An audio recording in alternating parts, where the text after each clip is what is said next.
Bonsoir à toutes et nous revoilà pour un nouveau cours. Donc on va commencer le chapitre 8 du Tanya de l'Admor HaZaken. Et le cours pour la Refoua Shlema de, vous pouvez dire les noms, Chaya Bat Estel Esther, Yosef Ben Rachel, Mira Bat Miriam, Zera Bat Miriam, tous les malades, pour tous les Chayalim Tsuim, Bezrat Hashem, tous les Chatoufim, qu'ils reviennent en bonne santé à leur maison. Ok, donc on commence le 8e chapitre du Tanya, Vesha Tova Mutzlachat. Donc on est dans cette fameuse idée des interdits. Des interdits, donc on a la semaine dernière, souvenez-vous du cours, Zdonot, na Selo Kesruyot, que finalement quand on est dans une approche de tchouva avec amour, quand on fait tchouva avec amour, c'est-à-dire que l'éloignement de la faute, le fait qu'on s'est déconnecté d'Akadosh Baruch Hu, pas parce qu'on a peur ou pas parce qu'on a peur de la punition ou d'autres choses, ou du Gehinom, des choses comme ça, mais parce qu'on a un éloignement, on souffre de l'éloignement qu'on a avec Akadosh Baruch Hu. Alors le fait même d'avoir eu des échecs dans notre vie, ce n'est plus des échecs, mais c'est un tremplin finalement. C'est un tremplin finalement à avoir une montée dans notre vie, à avoir finalement une sorte d'embellie, que cet échec-là, ça reste pas un échec, mais c'est ce qui nous a aidé finalement à devenir une autre personne et à se transformer. Donc ces donotes, les péchés qu'on a faits, se sont transformés en le début d'une montée, en une transformation qu'on a. On avait donné des exemples, par exemple des gens qui ont fait des choses regrettables un petit peu dans leur vie, et ils ont dit plus jamais ça, et de cet échec-là ou de cette faute-là, de ce péché-là, ils ont construit, ils ont fait des associations, ils ont aidé des gens qui étaient dans le même cas qu'eux auparavant dans leur passé. Et donc en fait finalement on voit que cet échec-là a transformé ces personnes et on a fait un propulseur d'ambition et de vouloir toujours monter. Donc en fait finalement cet échec-là est devenu quelque chose de bien. Donc ça c'était le cours de la semaine dernière. Dans le Pérec, dans le chapitre 8, on va parler d'un autre sujet. Alors, c'est vrai, des fois on parle énormément de l'aïmouna, du bitachon, des choses qu'il faut faire, qu'on doit faire du bien autour de nous, qu'on doit être besimcha, mais il faut aussi parler des choses qui sont peut-être moins bien des fois. Et c'est vrai que dans le Tanya, il ne va pas trop en parler. Tout ce qui est avéro, tout ce qui est l'âme animale, le gehinom, les réparations qu'on pourrait avoir après les 120 ans de notre vie.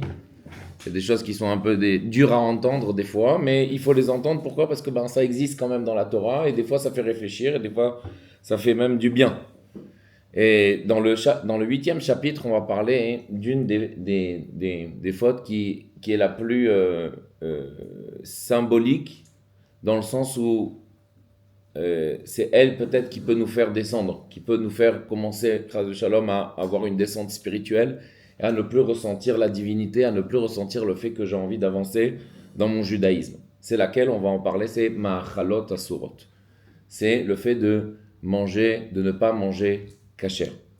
Pourquoi on va en parler ? Pourquoi l'Admor HaZaken il va s'arrêter sur le fait de ne pas manger kasher, de manger quelque chose qui est interdit ? On va ramener plusieurs exemples, vous allez voir que la problématique elle est assez actuelle. Le fait même, si on regarde un petit peu la Torah, regardez un petit peu la Torah, vous allez voir que la première chose que le bon Dieu demande, le premier interdit que le bon Dieu demande à qui ? À Adam, à Rishon, donc le premier homme sur la terre, la première chose qu'il demande c'est de ne pas manger quelque chose. On aurait pu croire qu'il aurait pu demander à ne pas faire des grandes avérotes, des grands péchés, Avodah Zara, de tuer quelqu'un, ou l'adultère, ou des choses qui sont vraiment... Non, la première chose qu'il a demandé à Adam Arishon, c'est de fermer sa bouche et de ne pas manger quelque chose. Autre exemple, Moshe Rabbeinu. Le Moshe Rabbeinu, la première fois qu'il réagit, donc qu'on parle de Moshe Rabbeinu dans la Torah, ça va être dans le Midrash. Le Midrash, donc c'est des des récits, des explications sur la Torah, où finalement, Moshe Rabbeinu, quand est-ce qu'on va parler de lui? Quand il a 3 mois à peu près, et qu'il a été pris des eaux par la fille de Paro. Et là, finalement, la fille de Paro, elle essaye de lui donner le lait. Et qu'est-ce qu'il fait, Moshe Rabbeinu? Il ferme sa bouche.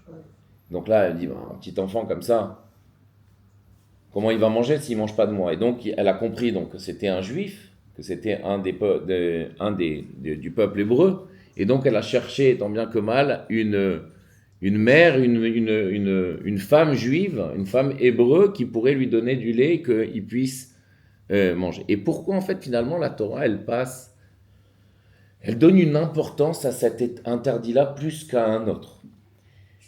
Et donc, on avait expliqué un petit peu la semaine dernière et même dans les autres cours que l'idée de manger kasher, c'est pas uniquement de pas manger kasher, c'est pas uniquement l'idée de ce qu'on rentre dans la bouche ou pas, c'est pas ça. C'est que l'interdit en fait de ne pas manger pas kasher, c'est que ça va devenir notre corps, ça va devenir notre sang, ça va devenir une partie de nous-mêmes. Et on va voir finalement que dans un interdit, c'est pas uniquement. Il y a deux particularités dans un interdit. Il y a le fait de ne pas le faire. C'est interdit de faire ça. Vous savez, il y a combien d'interdits dans la Torah? 365 interdits et 248 choses qui sont permises, des mitzvot qui sont positives. Dans les 365, il y a un interdit qui va faire corps avec nous. Et le problème, que quand ça fait corps avec nous, on va l'expliquer, ça devient problématique. Parce que quand ça fait corps avec nous, finalement, c'est pas quelque chose qu'on a fait pendant 1 seconde, pendant 1 minute. On a fait un péché et c'est loin de nous et on a oublié. Ici, c'est rentré dans nous. Ça fait sang avec nous, ça fait corps avec nous et on vit avec ça. Et la Admorazaken va aller très très loin, on va aller voir ce qui se passe finalement quand quelqu'un ne mange pas kasher. Et pour introduire, on va raconter une petite histoire, le Rav Lando. Donc le Rav Lando, pas d'aujourd'hui, donc le Rav Lando qui est depuis 3 générations maintenant le Rav de Bnei Brak, qui a la plus grande Hashgacha, le plus grand tampon de kashrut au monde, le plus scrupuleux, le plus dur, le plus kasher. Et donc le Rav Lando, donc le grand-père du Rav d'aujourd'hui, lui, il y a des histoires, il a vraiment été très très très scrupuleux, très mahmir dans la cacheroute. Des choses, il se réveillait très tôt le matin, dans la nuit, il allait regarder ce qui se passait dans les industries. C'était vraiment quelque chose de très... Le lait, comment il était fait, la viande, les goïms, les juifs, qui c'est qui regardait pas. C'était toute sa vie en fait. Une fois, en été, il part à Jérusalem pour un petit peu se reposer. Vous allez voir comment ça va aller loin.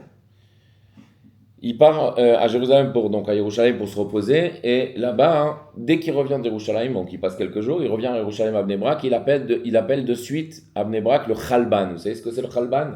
À l'époque, il y avait quelqu'un qui passait dans les rues et qui vendait du lait. Donc il n'y avait pas la macolette, il n'y avait pas le supermarché, il y avait le comment on disait ça, le laitier, le laitier. Donc le Chalban. Et donc il passe et il dit amenez-moi tout de suite quand il rentre de Bnei Brak, il a dit amenez-moi tout de suite le Chalban. On a eu peur, le Rav Lando il demande de suite le Chalban, qu'est-ce qui s'est passé? Il arrive chez lui et il lui dit, t'as pas respecté notre accord. Et de quoi tu parles?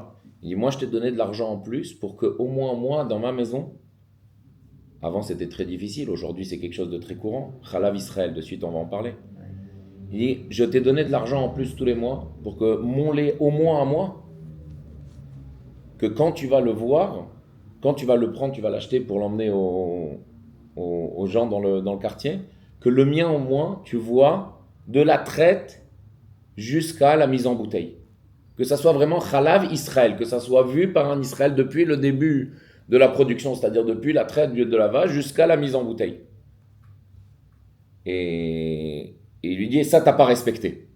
Donc le Chalban, le laitier, il lui dit, mais Rav, c'est vrai effectivement, Rabbi, c'est vrai effectivement, j'ai pas respecté.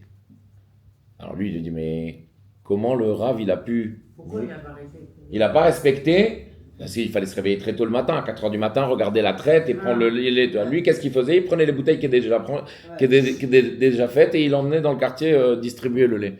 Et il dit, c'est vrai, effectivement, j'ai pas respecté. Mais comment le Rav, il sait que j'ai pas respecté? Il dit, c'est très simple.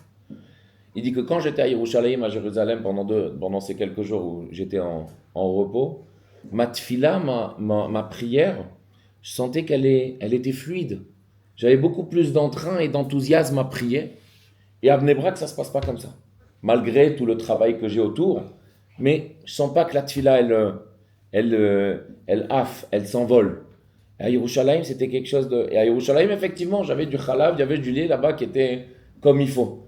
Et j'ai dit, la seule chose qui est à Bnei Brak, qui m'empêche que ma tfila, elle aille comme ça et qu'elle s'envole, et que je ressente quelque chose dans ma tfila, c'est sûr qu'il y a un problème dans le lait. Et il dit, effectivement, il y avait un problème dans le lait. Pourquoi je vous raconte cette histoire-là? Donc déjà, il faut savoir que c'est un grand scrupule, en fait, que aujourd'hui, c'est quand vous achetez du lait.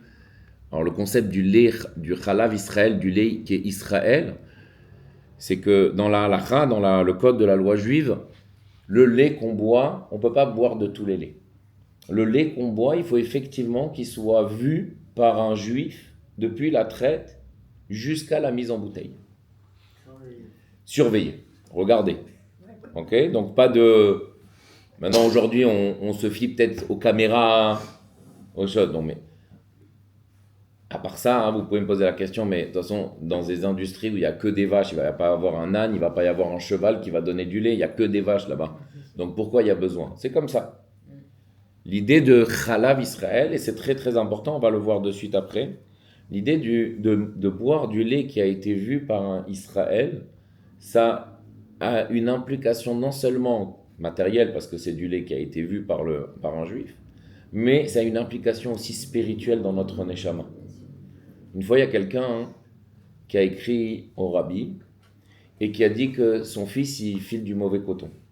Et que toutes les choses qui sont du chol, du profane, il n'a pas de problème, il y va avec enthousiasme. Et tout ce qui est dans le Kodesh, de prier, d'étudier la Torah, ça ne va pas. Alors Rabbi lui a dit, vérifiez que dans sa jeunesse, est-ce qu'il n'a pas bu du lait qui était nochi, qui n'a pas été vérifié par un juif. Ici, la problématique de ce soir, c'est de dire finalement, des fois, c'est vrai qu'il y a un interdit et c'est interdit de le faire. Mais qu'est-ce que cet interdit à nous, il nous provoque et il implique dans notre vie spirituelle? Le fait même de manger quelque chose qui n'est pas cachère, à part le fait que c'est interdit dans la Torah, il y a une autre implication, c'est que cette nourriture qui n'est pas cachère va rentrer dans nous et va nous impliquer des choses qui vont être très négatives. Ça va nous impliquer le fait qu'on va ressentir une froideur dans notre judaïsme. On va peut-être pas avoir le même enthousiasme qu'on avait avant ou qu'on pourrait avoir. Le fait même de manger pas cachère, ça va impliquer qu'on va avoir une force contraire à la divinité, à la spiritualité. Pourquoi? Parce que, on a expliqué la semaine dernière, dans chaque chose que le monde nous entoure, il y a cette étincelle divine qui fait vivre la chose. Donc cette table, ce portable, cette chaise, chaque chose a une étincelle divine. C'est par cette étincelle-là que le bon Dieu fait vivre chaque objet, chaque créature que le bon Dieu crée ici dans ce monde. Cette étincelle divine, on ne la voit pas malheureusement. Si on la voyait, on n'aurait plus de libre arbitre. Imaginez-vous si on voit la divinité, c'est waouh. Donc on n'est pas à ce stade-là. Le problème, pourquoi on ne la voit pas? Parce que cette étincelle divine, elle est entourée d'une klipa, d'une écorce. Et cette écorce-là, elle est ce qui s'appelle klipat noga. Cette écorce-là, elle est neutre. Et on a le choix soit de la sanctifier, donc quand on mange ou quand on se sert de cette chose-là pour de la divinité, pour de la spiritualité, on l'élève dans la divinité.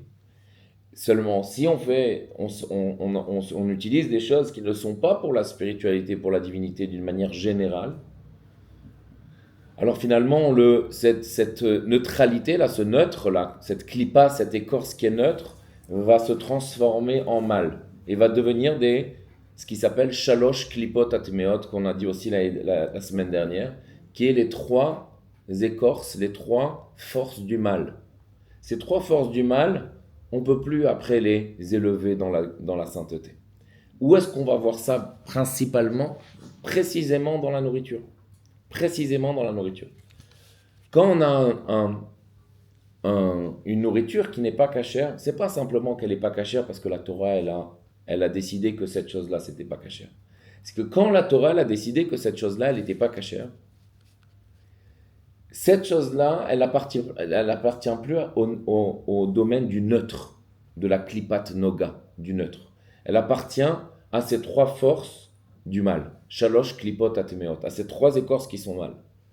Ces trois écorces qui sont mal, quand je mange cette nourriture-là qui n'est pas cachère, à ce moment-là, je le fais rentrer dans mon corps. Et ça devient une seule chose avec moi, ça devient sang avec moi.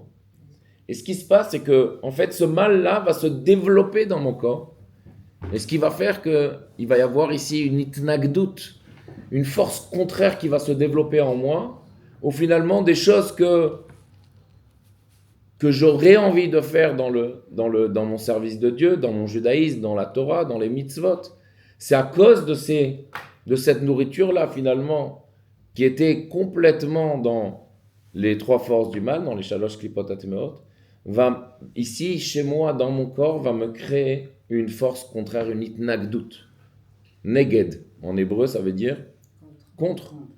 Donc ça va créer chez moi quelque chose qui va être néfaste.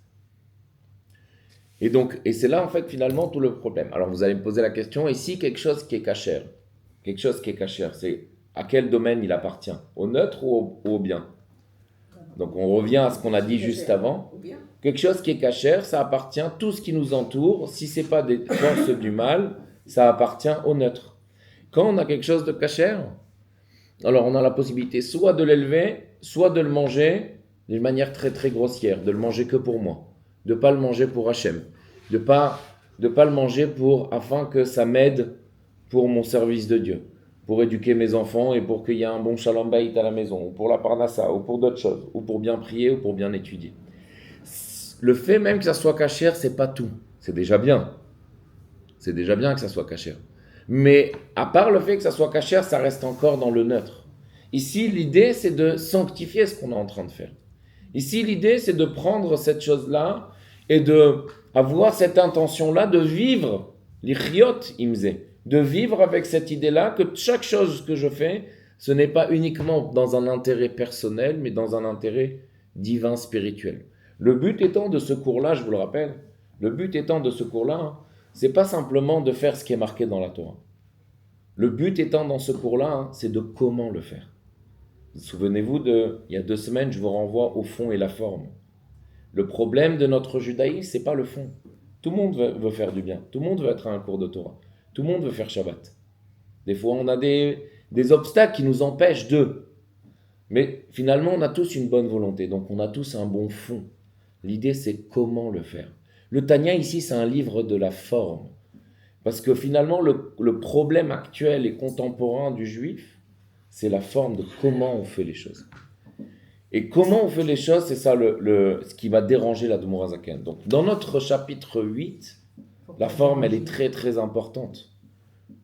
Et là, on va raconter une histoire sur le Baal Shem Tov. Vous savez, des fois, le Baal Shem Tov, donc il était toujours entouré d'une chaboura, comme on dit, d'un groupe d'élèves avec lui. Baal Shem Tov, je vous rappelle, il y a 250 ans, qui a dévoilé le concept chassidique, la chassidoute. Et une fois, donc le Baal Shem Tov, des fois, il avait comme ça des visions. Il a pris ses élèves et il a dit « regardez ». Et il leur a dit « fermez les yeux ». Et il les a emmenés dans un autre monde, entre guillemets. Et qu'est-ce qu'il leur a montré dans la pensée? Il leur a montré une personne qui a le grand Streimel, là, vous savez, ce fameux chapeau de liturgie juive que vous voyez dans le monde chassidique plus. Et donc cette personne-là se trouve pendant Shabbat avec ce grand Streimel, le grand sirtouk, la grande cape ou le manteau donc de Shabbat ou des fêtes juives que les juifs chassidiques ont. Et donc ils ferment tous les yeux, donc ils se voient un scénario que le Baal Shem Tov leur projette un petit peu entre guillemets. C'est un Hollywood Mejibouj, mais il leur projette un scénario qui est le suivant.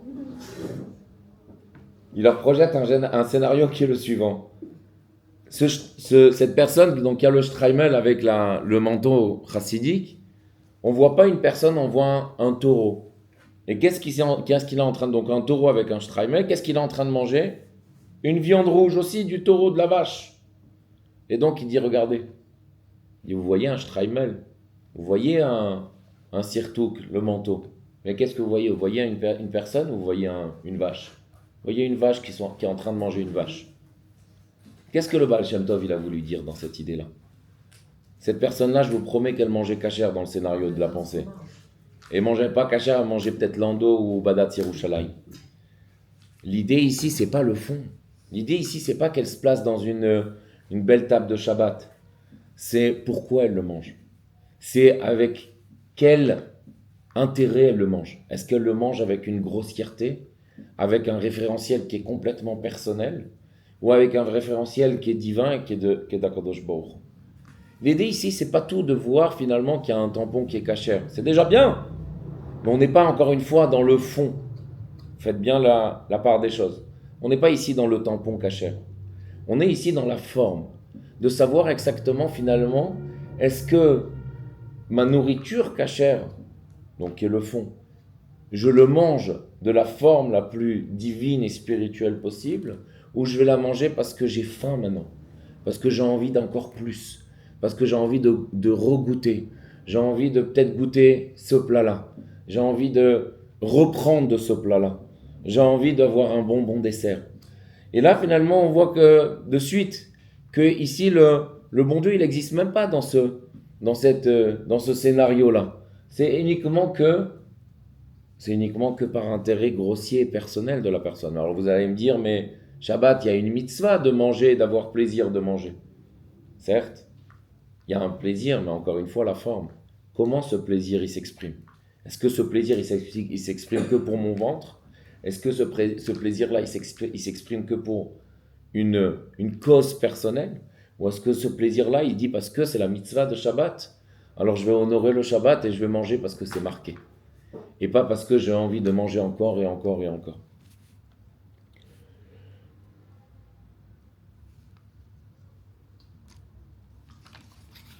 Et donc en fait, finalement... Les autres jours, il n'y a pas que le Shabbat. Les autres jours. Donc comment on devrait manger les autres jours? Pareil. On devrait manger finalement les autres jours. On n'a pas dit ici de se contenter, vous savez, que du pain et de l'eau. C'est pas ça qu'on parle. On peut manger tout ce qu'on veut. La question c'est comment on le mange. La question c'est comment on va la guéchette, la davar azé. Comment on va s'approcher de cette chose-là et le dire avec quoi, pourquoi je le mange, comment je le mange. Avec quelle conscience? Avec quelle conscience on le mange, bravo. Voilà. Et en fait, finalement, on s'aperçoit que quand on mange quelque chose, donc là, ici, on est en train de parler de choses qui sont permises. De suite, on va arriver à ce qu'on avait parlé au début du cours, des choses qui sont interdites. Des choses qui sont permises, et c'est là, en fait, finalement, la finesse du chapitre 8. C'est que dans tous les cours où vous allez peut-être aller, on va vous parler de la cacheroute. Il faut manger ça, il ne faut pas manger ça. Ça, c'est cachère, ça, c'est pas cachère. Mais là, ici, on a un level un petit peu plus élevé. Ici, on essaye de s'élever. Parce que ici, en fait, finalement, ce qui nous dérange, c'est pas tellement l'interdit. Pourquoi on est amené à faire, ou pourquoi peut-être on a des pensées à vouloir faire des interdits ou des péchés, c'est pas peut-être parce qu'on fait des péchés. C'est parce que dans les choses permises, on exagère. Et la Torah, elle est très, très, très minutieuse dans ça. Il y a ici, dans la Parashat Kedoshim qui se trouve dans le livre de Vayikra, le 3e livre de la Torah. Parashat Kedoshim, le bon Dieu, il dit Va'atem Kedoshim tiyu, ki ani Hashem, ki ani Kadosh. Vous serez saints pour moi parce que moi je suis saint. Le bon Dieu ici, il n'est pas en train... Donc c'est vrai que Rashi, là-bas, dans le sens littéral des choses, il dit que ça veut dire quoi être saint? Ça veut dire ne pas faire des choses qui sont interdites. Là, il ramène des unions qui sont interdites, des adultères et tout ça. La Gemara, elle reprend cette idée-là.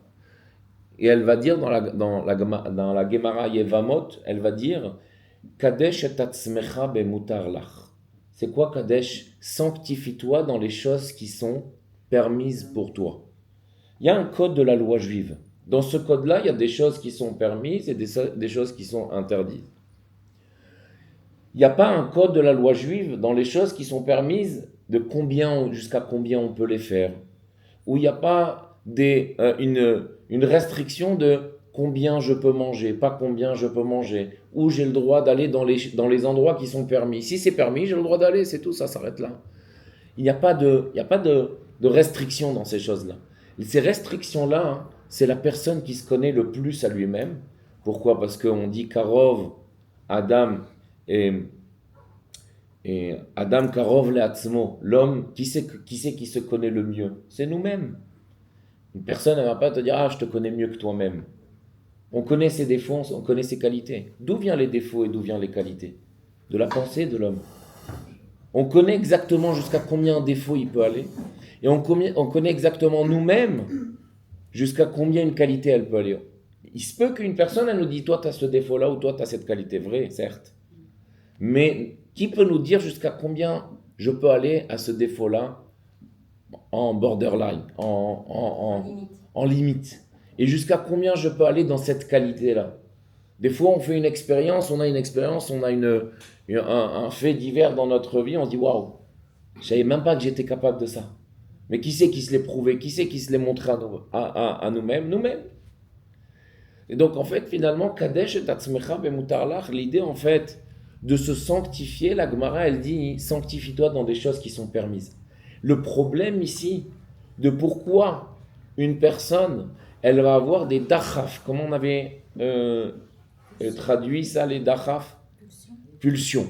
Pourquoi? Comment ça se fait qu'une personne, elle peut avoir des pulsions à faire des choses qui sont négatives et qui sont péchés? C'est peut-être pas parce que on fait des choses qui sont interdites, donc on a aussi, il y a aussi cette phrase-là dans les maximes de nos pères, Pirkei Avot, qui dit une avéra entraîne une avéra, une mitzvah entraîne une mitzvah. Mais ici, c'est beaucoup plus fin que ça. Ici, c'est beaucoup plus poussé que ça. C'est à un autre niveau. C'est que les choses qui sont permises, une personne, plus elle va exagérer dans les choses qui sont permises, que la Torah lui permet, plus elle va exagérer, plus elle va exprimer sa grossièreté dedans, dans les choses qui sont permises, de manger, plus dans la nourriture, plus. Parce que la nourriture, ça fait corps avec nous, encore une fois.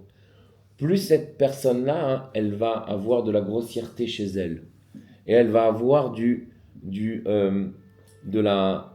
l'exaltation pour le matériel et pour les choses qui sont permises. Et donc, elle va avoir de la froideur pour des choses qui sont des mitzvot, qui sont des choses qui sont spirituelles et divines.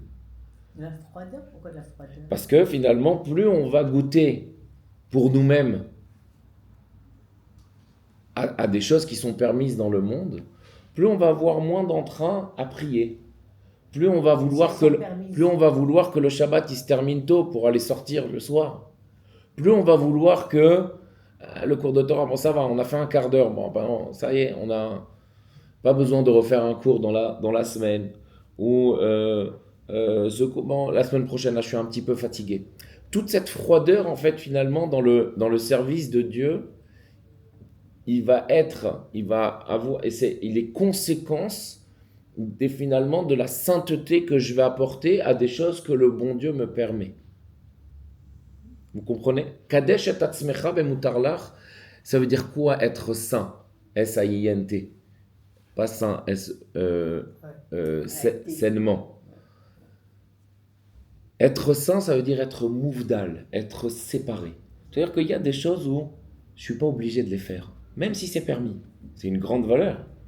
C'est une grande limite. C'est-à-dire que, où est-ce qu'il faut normalement mettre des limites? Là où c'est interdit d'aller.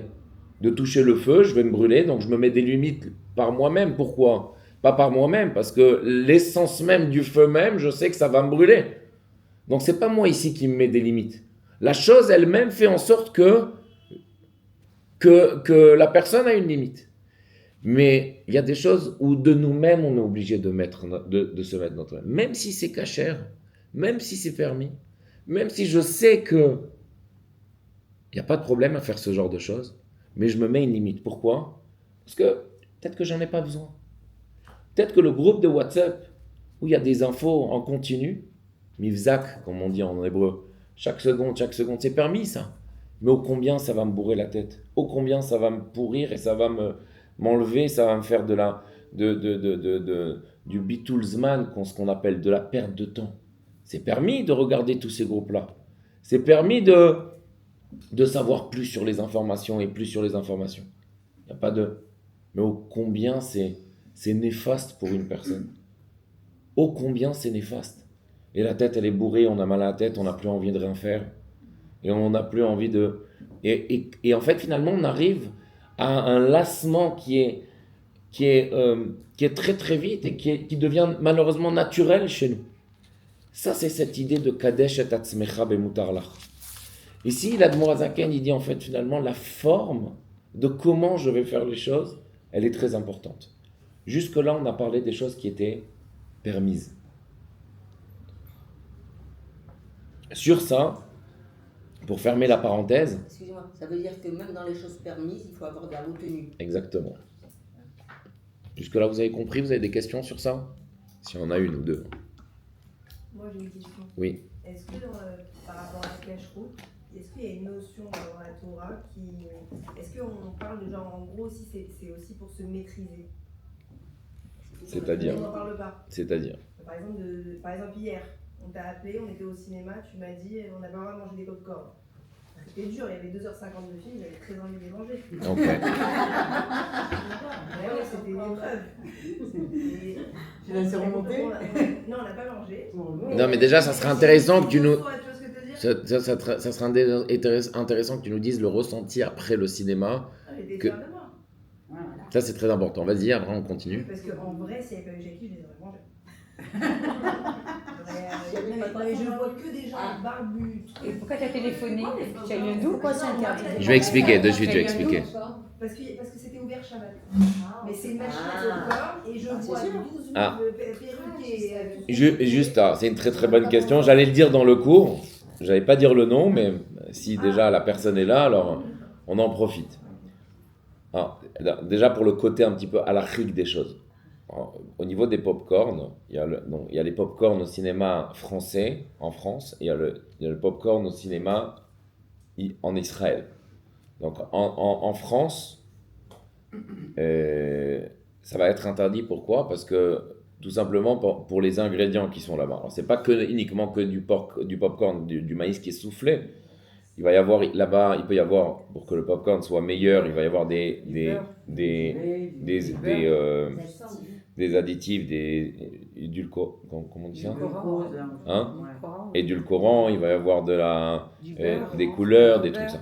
Et il va y avoir aussi, le problème aussi, c'est que généralement, on utilise l'huile qui est la moins chère, qui est l'huile de palme. Maintenant, l'huile de palme, c'est pas une huile qui est à pression, à froid. Et l'huile de palme, ce qui se passe, c'est que pour la réchauffer, puisqu'il faut la chauffer, cette huile-là, en France, on parle pour l'instant. Généralement, quand on utilise cette huile-là, donc on la réchauffe dans les industries, généralement, on peut la réchauffer dans des bacs ou dans des machines qui ont déjà utilisé à réchauffer des produits qui ne sont pas que de l'huile, qui vont être des produits qui vont être pas cachers. Et du moment qu'on réchauffe quelque chose à chaud, ici on rentre dans le problème de cuisson, et donc ça va être interdit de toucher à cette huile-là. Ça c'est en France, donc on ne peut pas toucher aux popcorn qui sont au cinéma en France. Bon déjà, le problème du cinéma, c'est déjà un problème en lui-même. On referme la parenthèse. Au niveau d'Israël, au niveau d'Israël, j'imagine, je n'ai pas vérifié, mais j'imagine que ici, il ne faut pas chercher midi à 14h pour que l'huile, elle soit cachère et que le sucre ou le beurre soit cachère, bien que le beurre, il faut faire peut-être attention que ça soit, ici encore une fois, Chalav Israël. Si c'est des pop-corn qui sont sucrés, généralement c'est Chalavi parce qu'on met du beurre là-bas, quelqu'un qui a mangé de la viande et tout ça. Je ne rentre pas dans ça. Le plus important ici, et c'est là le point qui était soulevé hier en fait finalement, et c'est un point qui est très fin halachiquement. Et c'est pour ça qu'elle m'a dit, mais il y avait plein de gens qui étaient religieux avec des rubans, avec des kippotes et tout ça, ils ont pris les pop-corn. Mais c'est un point qu'il faut faire très attention, c'est pour ça qu'il ne faut pas se fier aux apparences, c'est pas que je suis en train de juger ces gens-là, parce que peut-être qu'ils ne savaient pas ce point-là, halachique. Mais le point halachique, il est même dans les cafés. Un café, généralement quand vous tournez ici à Tel Aviv, pas nécessairement qu'un café, c'est un bête café. Il est cachère. Bah oui. Pourquoi? Parce qu'il n'y a que du café avec un croissant. Le croissant, il a fait venir d'une industrie. Peut-être que c'est cachère, peut-être que c'est pas cachère. Mais je parle du café ici en lui-même et même du popcorn, on va en revenir. C'est qu'en fait, le problème d'un café ou d'un popcorn, donc, s'il faut savoir si la machine, elle tourne, elle marche pendant Shabbat. Pourquoi elle marche pendant Shabbat? Le cinéma, il marche, en l'occurrence celui-ci, et tous les cinémas, de manière générale, ils marchent pendant Shabbat parce que c'est le business, le Shabbat, le cinéma, c'est le business, le Shabbat. Vendredi soir, samedi. Donc, généralement, un cinéma, il marche le Shabbat. Maintenant, quand j'utilise une machine pendant Shabbat et que je veux cuire quelque chose, cette machine-là ou la poêle que je vais utiliser à la maison pendant Shabbat, que je vais faire cuire quelque chose pour le manger pendant Shabbat, cette poêle-là ne peut plus être utilisée pour faire cuire quelque chose pour qu'un juif mange derrière, que ça soit comestible. Cette poêle-là, elle doit être cachérisée. Elle n'est plus cachère, la poêle. Et donc, automatiquement, la machine du popcorn, puisqu'il est utilisé encore à chaud, c'est-à-dire de la cuisson, cette machine-là, elle n'est plus cachère. Encore un autre exemple. Le café que je vais prendre au bête café ici, qui n'a pas de cache-route, et qui travaille pendant Shabbat, cette machine-là, elle travaille à chaud. Donc, même la machine, elle n'est plus utilisable d'une manière générale pour quelqu'un qui respecte la cache-route, même dans la semaine. Alors, si c'est un goy, si c'est un goy, attendez juste parce que c'est pas du tout je voulais vraiment ouvrir une parenthèse parce que ça peut être intéressant pour tout le monde. Je pense qu'on habite à Tel Aviv et ça peut être une des expériences qu'on peut avoir dans notre journée de demain ou après-demain. Si ça appartient à un goy, le bête café, on se trouve à Paris, on est dans un café. Si on prend uniquement un café, on pourra prendre le café. Parce que le goy, il a le droit de cuisiner Shabbat. Donc s'il fait un café et qu'on s'assoit là-bas et on veut boire un café, le goy, puisqu'il a le droit de cuisiner Shabbat, la machine ne devient pas cachère. C'est uniquement que si la machine appartient à un juif et que c'est un juif qui le fait. C'était le problème de la pâtisserie Kaiser. Non, Kaiser, c'est pas du tout cachère pour le coup. Hein. Il y a du bacon et tout ça. Il ne faut pas du tout approcher là-bas, c'est pas du tout cachère. Voilà, c'est ça, parce qu'à un moment, ils faisaient cachère et après, ils ont travaillé le Shabbat. Non, il ne faisait pas du tout cachère. Depuis La dame, elle a raison, au Naman. Au Naman, elle a raison, la dame. Ah, au Naman. Ils étaient cachères. Eh ben, ils sont arrêtés d'être cachères. Ils ont arrêté. D'accord. Ils ont travaillé le Shabbat. Ils ont travaillé le Ils ont Shabbat. arrêté tout court. Donc interdit. Est-ce qu'il y a une goyade de nous faire manger? Shabbat. Non. Yom Tov, un peu. Ben non, D'une flamme. pour allumer les feux et tout. Non, il y a un autre problème du goy. Si on la voit. Il y a un autre problème du goy. Alors le café, c'est autre chose parce que c'est ça. Alors, le concept à l'Afrique ici, on s'écarte complètement du cours, mais ça peut faire partie du cours, c'est intéressant.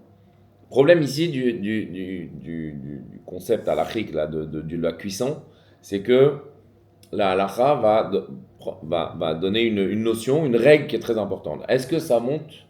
Est-ce que la nourriture qu'on va cuisiner, qui va être au préalable cuisinée, donc à la cuisson, peut être sur une table de roi? Ok, donc un café, c'est quelque chose de très très simple. Donc un café, un goy, il peut le faire, il n'y a pas de problème. Non, au niveau de tout ce qui va être repas ou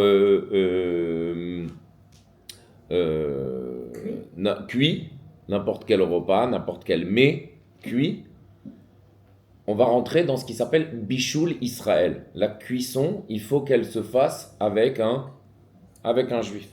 Donc si vous avez par exemple dans un restaurant, à part peut-être un juif qui est dans la cuisine, mais tous les autres ce sont des goïms. Alors, la rabbanout est là pour règle et pour consigne que au moins le feu soit allumé par un juif. Que au moins le feu soit cuisiné soit allumé par un juif. Pour les Sfaradim, ça se corse un peu plus. C'est que non seulement le feu doit être allumé par un juif, mais il faut que aussi la démarche, le développement de la cuisson, il soit aussi vérifié et aussi touché par un juif. C'est-à-dire qu'il faut qu'il touche la poêle, qu'il regarde, qu'il qui remue, qui... Ça, c'est pour les séfaradim. Pour les ashkénazim, il faut uniquement que ça soit allumé par un juif. Si après tout le développement de la cuisson a été fait par un goy, c'est pas un problème, ça n'empêche pas de manger. Là, tu Donc en fait, finalement, la nounou, si elle fait un repas pour les enfants, c'est un problème. Si on la voit, si la cuisine n'est pas fermée, on est là. Vous êtes là, il faut au moins allumer le feu. C'est chez les séfaradim, c'est un problème. Pour les Sfaradim, ça sera un problème, c'est-à-dire qu'il faut au moins regarder, et pas uniquement que regarder, il faut au moins, c'est pas vrai, les itaseg, remuer. Ok, maintenant, le problème, il est complètement différent dans une personne âgée. Une personne âgée qui vit avec une aide, alors là, c'est différent. Pourquoi ? Parce que sans cette aide-là, goy, elle ne peut pas manger. Donc là, on va être beaucoup plus rigide. Beaucoup moins rigide dans cette idée-là. Mais bon, c'est au cas par cas, il faut exactement savoir qu'est-ce qui se passe pas. Tu as parlé que pour des plats cuits. Comment ? Et des salades, des trucs comme ça. Les salades, si tout ce qui est froid, c'est bon. Comme quand on va dans un café qui n'est pas caché, on prend un petit café, mais si on prend un coca fermé, on a le droit. Ah, et si on prend un coca fermé, exactement, dans un bête café, on aura le droit. Ok ? Comment ? Ma question, c'était pas ça. Alors, c'est quoi la question ? Non, c'était genre, en gros, est-ce qu'il y a une notion aussi de maîtrise de soi dans la Torah par rapport à la cacheroute ? Est-ce que Hachem, il a voulu aussi qu'on se maîtrise ? On n'a pas le droit d'être Ce gourmand. côté-là. C'est une avéra d'être gourmand. Non, mais c'est une autre question, là. Ça, c'est autre chose. Est-ce que le bon Dieu, il a voulu que quoi ?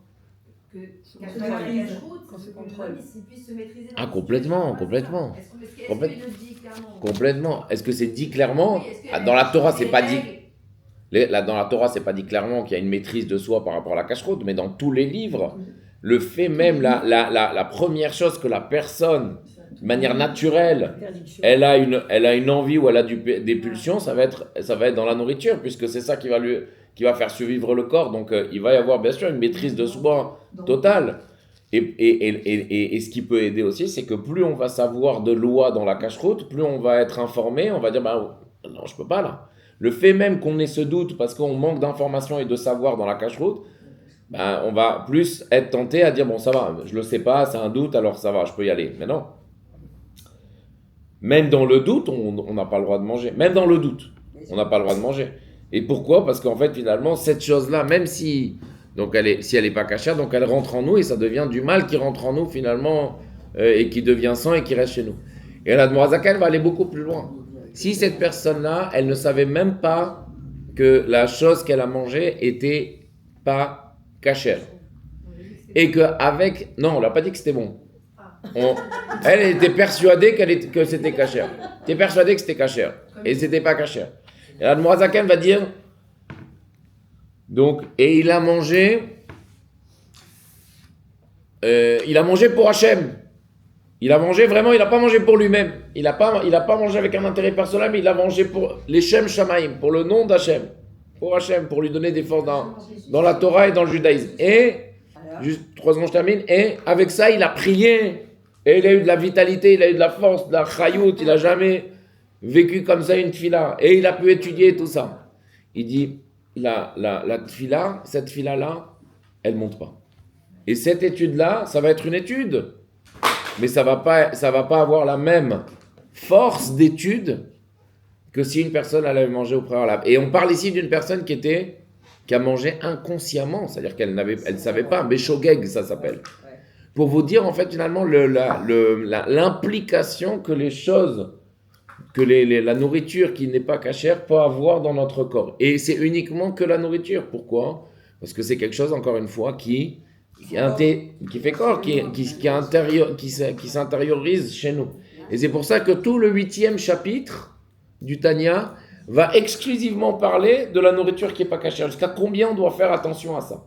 Et jusqu'à combien, en fait, finalement, plus une personne, elle va ou être très léger dans la cacheroute, ou ne pas du tout manger cachère, va mettre un petit peu, va commencer à avoir une descente spirituelle, de dire, elle n'a pas envie.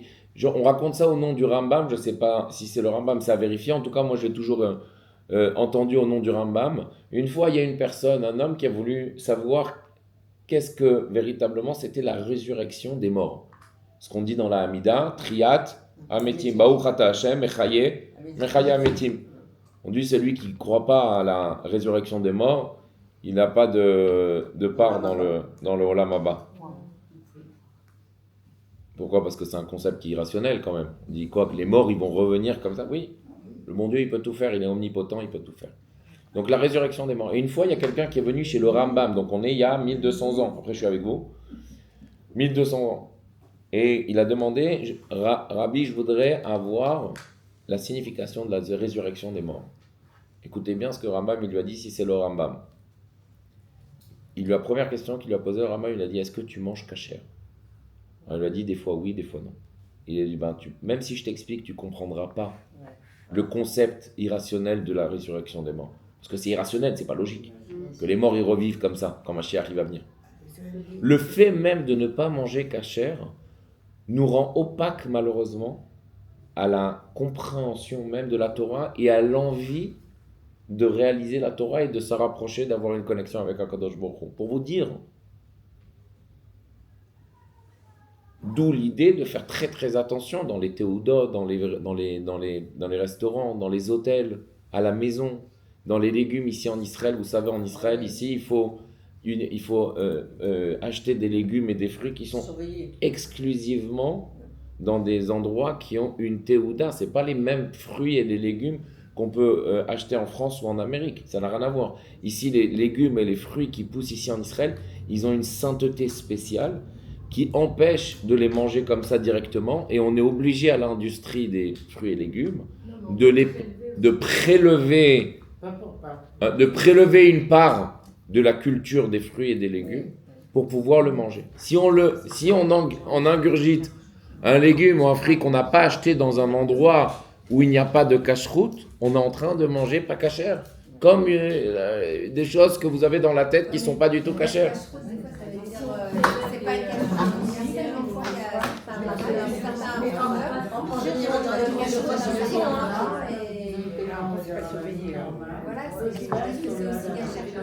Si c'est une personne qui a agréé, qu'on a confiance en lui et qu'on connaît, et qui vient pas on ne connaît pas ni d'Adam ni d'Ève, on peut manger. Si c'est un tampon qu'on connaît, si c'est la rabbanoute, même la rabbanoute, c'est assez... Mais si déjà c'est la rabbanoute, c'est déjà bien. Mais au moins faire attention. Mais Chez un arabe, il faut savoir d'où ça vient.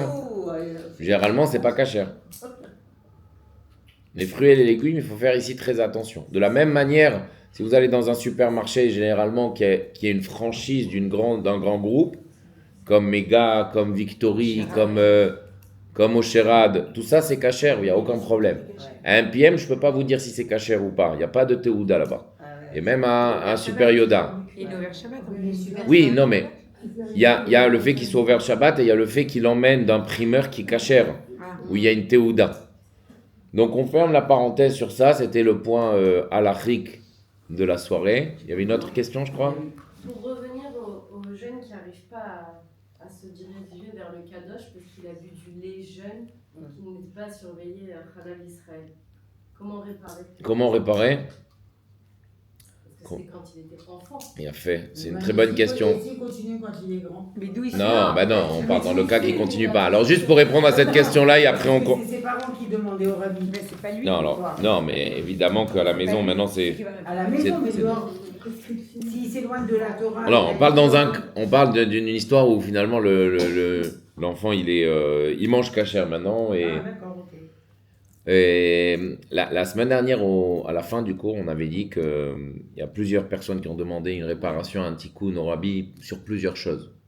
Ok? Et généralement, toujours le rabbi regardait beaucoup plus loin.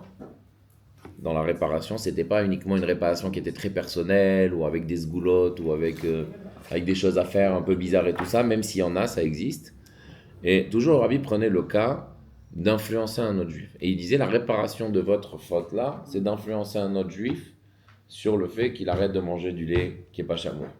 Ou qui, si vous n'avez pas mis les tefilines pendant quelques jours, d'influencer un autre juif qui met les tefilines. Et ces jours-là, qui ne devaient pas les mettre, il les a mis, ça va avoir une expiation sur les propres jours de la personne qui n'a pas mis les tefilines. Ça, c'est une réparation. Donc en fait, on avait donné l'exemple de la femme qui avait eu son enfant et qui avait du mal à regarder même son fils. Parce qu'avant, elle n'était pas religieuse, donc elle a eu son fils, où c'était une période où elle ne connaissait pas, et donc elle n'est pas allée au mikvé. Et donc elle a eu son fils en période de nida, en période d'impureté. Et donc elle a demandé au rabbi comment faire. Le gosse, il est venu dans un endroit, dans un moment où il n'y a pas eu de mikvé. Et le rabbi a demandé à ce que chez elle à la maison, elle a un cours de Torah qui implique et qui influence les femmes à aller au mikvé le plus loin et d'avoir des enfants. Que ces enfants-là, ça va avoir une expiation puisque ces enfants-là, ils vont venir après un mikvé.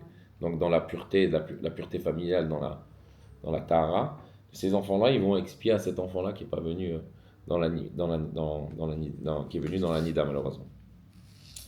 Donc ça peut être une des réparations, ça c'est sûr, c'est du Rabbi de Lubavitch.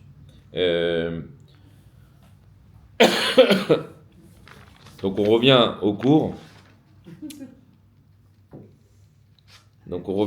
Finalement.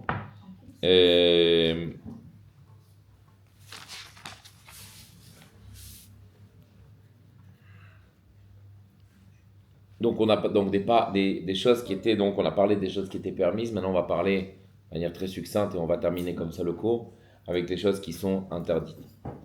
Alors vous savez, dans la Torah, il y a plein de... Après que la personne monte après 120 ans de ce monti, il y a des réparations à faire.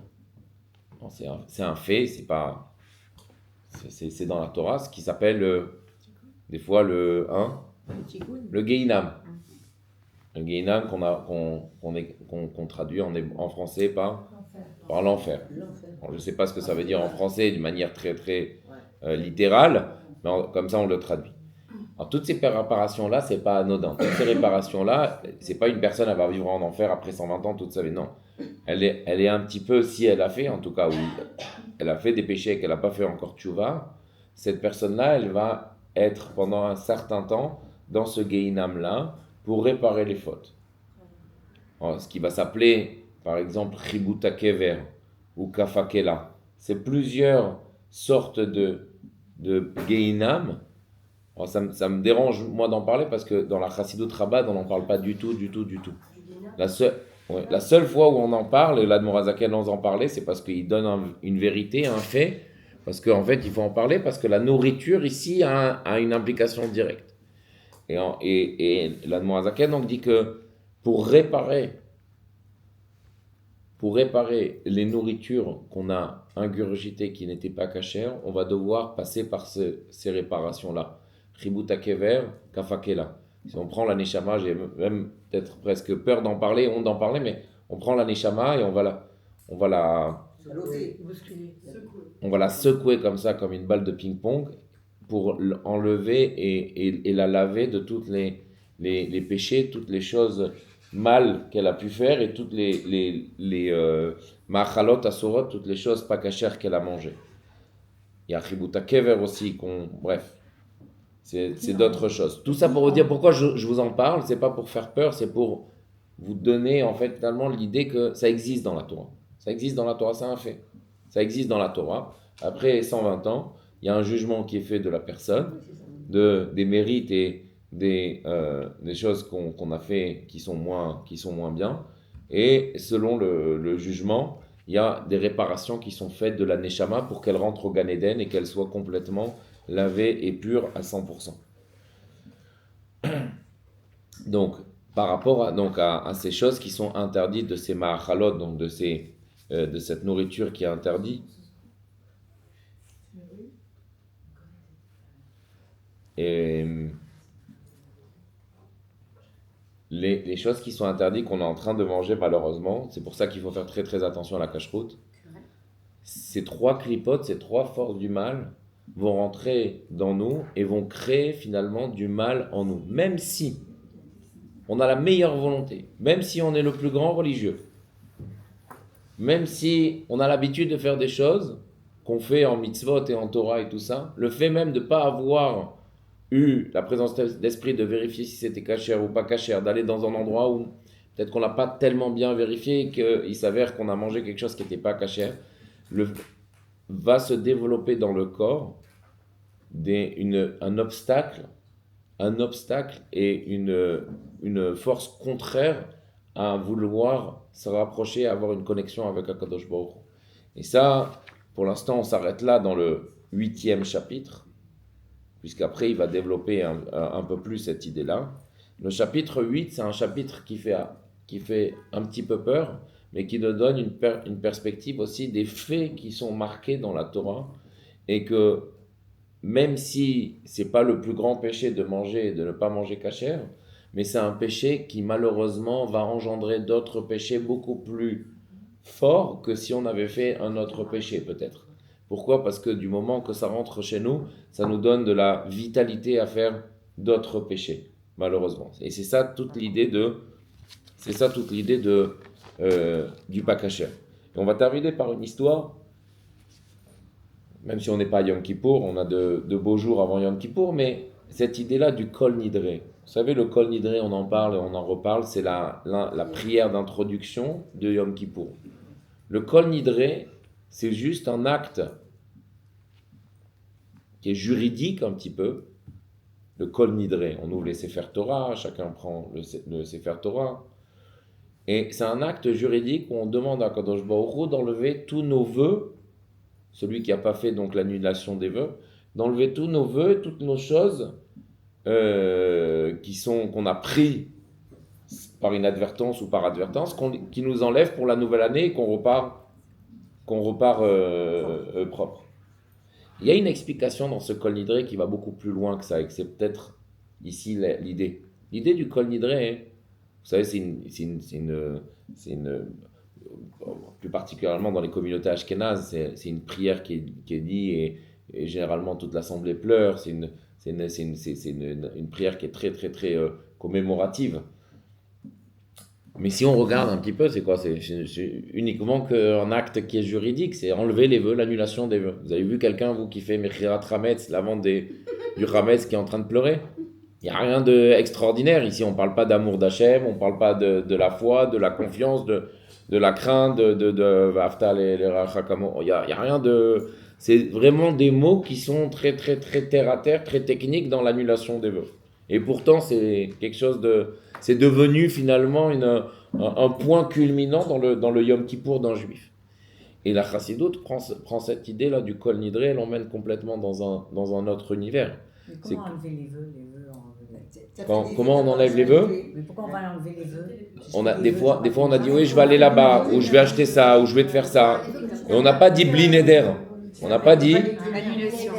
On n'a pas dit je vais faire ça, mais je ne fais pas de vœux sur ça. Donc qu'est-ce qu'on fait ? On se trouve devant 3 personnes. Messieurs, madame, s'il vous plaît.